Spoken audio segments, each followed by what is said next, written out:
દર્શક મિત્રો, heroine drugs વેચનારા dealer સાથે સાંઠગાંઠમાં ઝડપાયેલા એસઓજીના એએસઆઈ લક્ષ્મીકાંત દેસાઈને એસએમસીએ કોર્ટમાં રજૂ કરી 5 દિવસના રિમાન્ડ મેળવ્યા છે.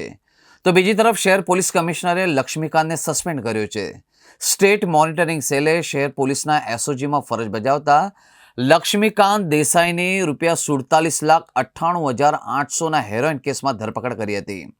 હેરોઇન લાવનાર પેડલર સાથે લક્ષ્મીકાંતનો સીધી સંડોવણી એમસીની તપાસમાં ખુલતા તેની ધરપકડ કરવામાં આવી હતી, જેને કોર્ટમાં રજૂ કરી તપાસમાં મુખ્યત્વના મુદ્દા દર્શાવતા કોર્ટે 5 ફેબ્રુઆરી સુધીના રિમાન્ડ મંજૂર કર્યા હતા. દર્શક મિત્રો, 9મી જાન્યુઆરીએ એસએમસીને બાતમી મળી હતી કે વડોદરા રેલવે સ્ટેશન પર એક શખ્સ ડ્રગ્સનો જથ્થો લાવશે. ટીમે વોચ ગોઠવી, જો કે અમરીકસિંહ માલી રેલવે સ્ટેશનની દિવાલ કૂદીને ભાગવાનો પ્રયાસ કર્યો હતો. એ પડી જતા એસએમસીની ટીમે તેને ઝડપી પાડ્યો હતો. અમરીકસિંહ સામે એનડીપીએસનો ગુનો નોંધી તપાસ શરૂ કરવામાં આવી હતી અને જેમાં તે રાજસ્થાનથી હેરોઇન લાવ્યો હતો, જેને ભટિંડાનો નિશાન સિંહ આપી ગયો હતો.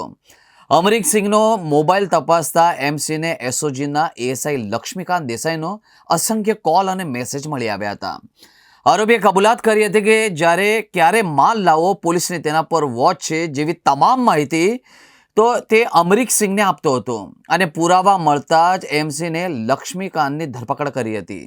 દર્શક મિત્રો, હવે એસએમસી પોલીસે તપાસ હાથ ધરી છે, ખાસ કરીને ડ્રગ ડીલરો સાથે ભાગીદારી હતી કે કેમ, બીજા કોઈ પોલીસ અધિકારી કે કર્મચારી સંડોવાયેલા છે કે કેમ, લક્ષ્મીકાંત ડ્રગ્સ ડીલર અમરીકસિંહ પાસે કઈ રીતે આર્થિક વ્યવહાર મેળવતો હતો, પેડલર અમરીકસિંહ સાથે ક્યાંથી અને કેવી રીતે સંપર્કમાં આવ્યો અને કેટલા સમયથી સંપર્કમાં હતો, લક્ષ્મીકાંત અન્ય કોઈ પેડલર સાથે સંપર્કમાં છે કે કેમ, અમરીક સાથે ભાગીદારી છે કે કેમ, બેટિંડાના વોન્ટેડ ડ્રગ્સ ડીલર નિશાન સિંહ બાબતે શું જાણે છે, ડ્રગ્સના વેચાણના મદદગીરી કરી તેનાથી આવક મેળવી સ્થાવર અથવા જંગમ મિલકત વસાવી છે કે કેમ, આ સમગ્ર તપાસ એસએમસી કરશે.